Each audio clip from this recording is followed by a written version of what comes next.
President Trump has warned Russian President Vladimir Putin that actions will follow on Moscow. Speaking at the White House while hosting Polish President Karol Nawrocki, Trump said that if he is unhappy, actions against Russia will follow. Trump also picked a fight with a Polish reporter when he questioned President Trump over no action on Russia. Trump hit back at the Polish reporter and asked him to get a new job as he pointed to secondary sanctions imposed on India.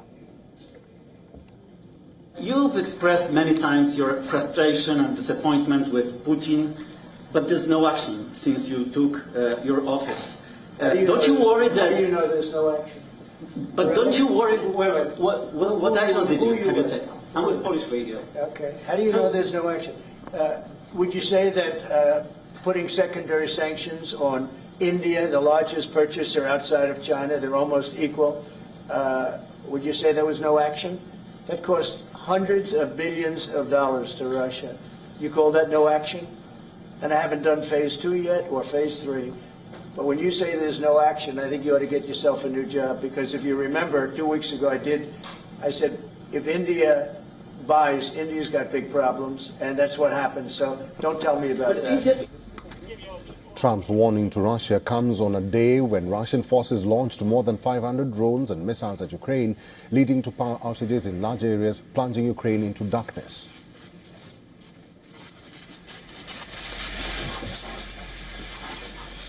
Let's talk to our correspondent, Susan Teherani, who's now joining us live from New York. Susan Teherani, good to see you. The president seemed very edgy today. Even Putin and the tariffs overshadowed the Polish president's visit to the United States. Yeah, it appeared that way. And it just seems like the issue of tariffs, and of course, what will happen and what steps Vladimir Putin will take in helping end this war is always going to be overshadowed with any press conference or public appearance that the president has. I thought another thing that was interesting that was asked was about the Epstein files, and while he does call it a Democrat hoax, as he was speaking just shortly before and possibly even during the beginning of greeting his Polish counterpart, Marjorie Taylor Greene, a House Republican, was one of the lawmakers holding a press conference with alleged victims of Epstein, calling on the Trump administration to do more to, for these victims and to release more files. So a lot of sticking points there. It was interesting that, of course, he talked about Xi Jinping. He talked about China. He said he thought that the Chinese were hoping that the president would see their military parade. He said he was impressed. And despite the fact that he has good relations with China, he was very tough on them when it came to tariffs during his first administration.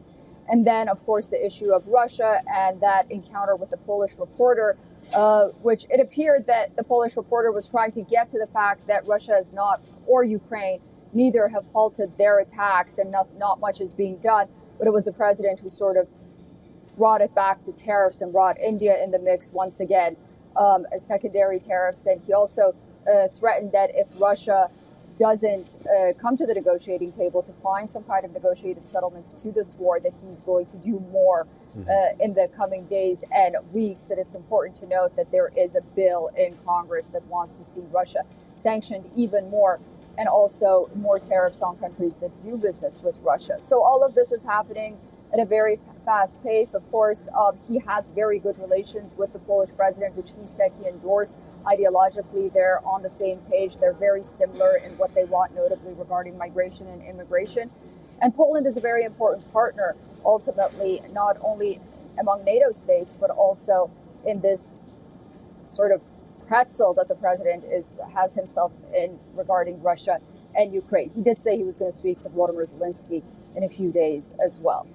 All right. That is our correspondent, Susan Teherani. Susan, good to see you. We'll have to end it there. Thank you.